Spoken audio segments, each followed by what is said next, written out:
Kuna kitu kinaendelea Kenya sahihi, ni kwamba Gen Z wameamua kuamka. Wanasema one term, lakini swali kubwa ni hili: je, wanajua wanachopigania au wanaenda kurudia makosa yale yale ya zamani mwaka 2027? Kwa sababu video hizi zimeanza kushtua Wakenya wengi sana mitandaoni, na ukweli wake unaweza kubadilisha kila kitu. Leo tutaangalia ukweli mzima kupitia sauti za Gen Z wenyewe. Katika video ya kwanza, kijana mmoja ameleta mtazamo tofauti kabisa kuhusu hii movement ya one term. Jamaa ana pointi nzito sana kwamba one term si kuhusu mtu mmoja tu, bali mfumo mzima wa viongozi ambao hawahudumii wananchi. Lakini hapa ndipo mjadala unaanza. Je, Gen Z wako tayari kupambana na mfumo mzima au wanataka kubadilisha sura tu? Please remember, to clear one term, it's not about sending President William Samoei Ruto home peke yake. Hapana, it's every leader out there mwenye haserve the interests of the people.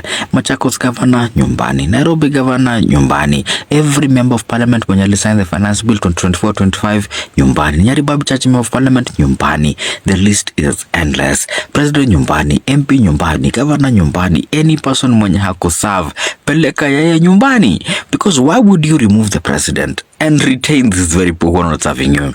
Imagine, as in, angalia report ya the Auditor General Nancy Gathungu, angalia report and ask yourself, would you want your member of parliament, your governor, to still be in office? Would you? Like, make it make sense. You cannot remove the main person and people who are enabling this individual, and even the people who belong to other parties, remove them as well bana. Wacha 2027 ikuwe mambo safi bana. You begin afresh with.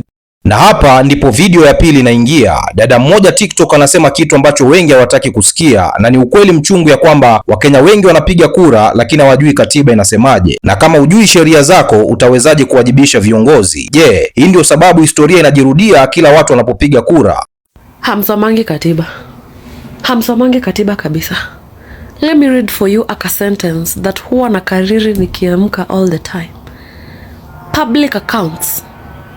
Mtu yoyote ulipigia kura, MP, women rep, governor, senator, aliyekauka, pesa zikikosekana zilizotoka kwenye wizara ya fedha, when money goes missing from the Ministry of Health, Treasury, ikikosekana eCitizen, ikikosekana Ministry of Energy, ikikosekana Ministry of Health, CDF ikikosa kudeliver chenye inatakiwa deliver, wewe kama mpiga kura, wewe kama mwenye unakata ushuru, unatakiwa kuuliza.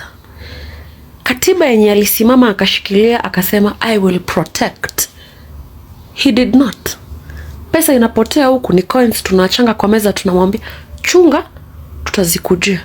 In this context, I read somewhere that eCitizen is being owned by someone we all know by name, by lies, by how they are wamenyooka kama nyaya za stima. Yeah, I read that that person owns 80%. So you want to tell me 6.3 inaweza kuwa withdrawn na asijue? Mnatuonanga vifagio za kufagia huku? Hapana. Yes, I will continue shouting like a mad woman. Why? I'm a taxpayer. I am concerned as to why a system created to curb corruption is loudly using ambiguous amounts of money. Since the Senate is the only house that seems to be working, tukiminus Karen Nyamu, tukiminus Aaron Cheruiyot, Aaron, the display of your stupidity is traumatizing. Please gather yourself. Wachana na tukokadi, sio yako. Gavana wako anaiba kuliko head of state. Mvute mkono, mwambie bro, unatuaibisha. You know why? Barabara ile ya kuendea Gi huko katikati yenye mnazungushanga hivi, tofauti yake na boma ya ng'ombe hakuna. If you can't understand to that extent, nitaanza kuwa translatea with your own mother tongues. We are in the pits. Past that, sisi na takataka hakuna difference.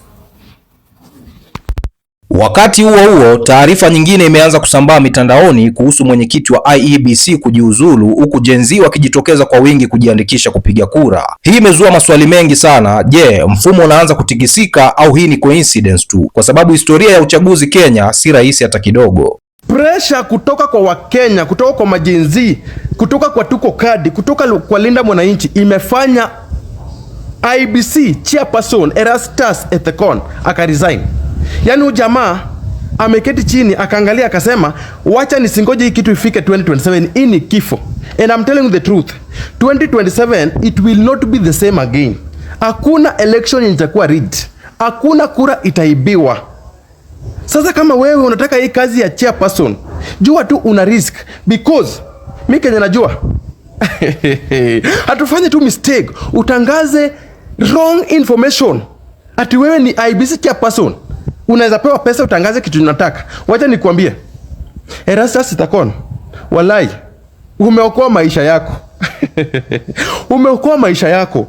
Na mtu asikwambia ati sijui umekimbia kazi, ama mtu asikwambia ati waambie umeogopa pressure na venye majenzi wanachukua kura. Unajua watu walikuwa wanadhani hatutachukua kura. Tusai tumechachukua kura bwana. Tuko na kura na tuko kadi. 2027 hata hatutaki kuongea. Sisi tunapiga kura zetu, tunalinda. Tunapiga zetu, tunalinda. Tutakuwa tuna count. System ya IEBC pia ikicount. Na mimi tu advice ninaweza pea watu wa IEBC. Mtu asikudanganya tukae hapo ati sasa wewe ndio utatangaza eti nani ameshinda ama nani. Sisi tunajitangazia. Na tutatengeneza system yetu yenye itakuwa inahesabu tukiangalia. Na tutatangaza. So wewe kama uko hapa tutapewa pesa utangaze. Wewe jipange mapema. Erastus, bwana wewe umejiokoa. Umeokoa maisha yako. Lakini sikiliza hii point ya ujamaa ambayo inaweza kuwa reality check kwa Gen Z wote. Manake huu ndio ukweli ambao wengi hawataki kuusikia. Unaweza kuwa na numbers, lakini kama hauko organized, wale ambao wako organized watashinda. Na hapa ndipo swali kubwa linaingia. Je, Gen Z wa Kenya wanaenda kubadilisha historia au wanaenda kurudia yale yale ya zamani? Kwa sababu mwaka 2027 si mbali na safari hii kila kura itahesabiwa. Mass voter registration imeanza. But here's the reality. If we don't organize, come 2027, tutapata the same leaders are back in office just because they were more organized than the voters. Ni aje wase? Kenya has 12 million eligible but unregistered voters. Yani, 12 million Kenyans wako na ID lakini hawajaregister as voters. Na sio Gen Z peke yake, ni Gen zote. So ukipatana na your uncles and aunties, ask them, uko kadi? Out of the 12 million unregistered voters, IEBC plans to register 6 million voters in 30 days. That's 200,000 people registered every single day, meaning 690 people are registered per constituency daily, or 140 people per ward kila siku. Hata dereva wa matatu wapatanangi na watu 140, 140 in one day. Hiyo ni ngumu. But good thing is, we have an opportunity to organize ourselves and register in record numbers. Through VTSITA, hii kazi itakuwa possible. VTSITA is a constituency platform powered by ordinary Kenyans to help communities locate and visit constituency registration centers to register as voters. VTSITA also assists locals to share and receive relevant IEBC registration information and in a manner easily understood by the locals. Sasa hivi, ndio registering 140 people per ward itakuwa possible. Because bila organization, haiwezekani, na bila VTSITA hakuna system ya kutu-organize. So join your local VTSITA WhatsApp group today, link in bio, because without organization hatutaweza kuregister 140 people per ward every day. Lazima tukaerada. Tafakari ya kabana. Wewe unasemaje? Je, Gen Z wako tayari kweli kubadilisha Kenya au kuna kazi kubwa mbele yao? Niachie maoni yako kwenye comment section tujadili. Bwana, mimi naitwa Rish Mizuka, sauti ya vijana wa Afrika Mashariki. Namba 1 ni mimi, namba 2 ni mimi, namba 3 ni mimi, 4 na 5 na waachia nyinyi hapo. Bwana, tukutane kwenye video ijayo. tuko kadi, but you don't need this to vote in 2027. If you already registered as a voter, then your information is in the IEBC database, and in 2027 you should only come with your national ID or your original passport. So this is called an acknowledgement slip, and it's only given to people who are registering as voters for the first time, and it's to just acknowledge that you've already registered. So during elections they will only ask you for your national ID or your original passport in order to cast your vote. But yeah, for those people who have not yet registered as voters, please do so. And today in Rongai we are going to be situated outside Siron Hotel to help new voters register. So if you're in Rongai, please do pass by. Hata ukipumzika kidogo kumpea tena chai anakunywa tu, astuki.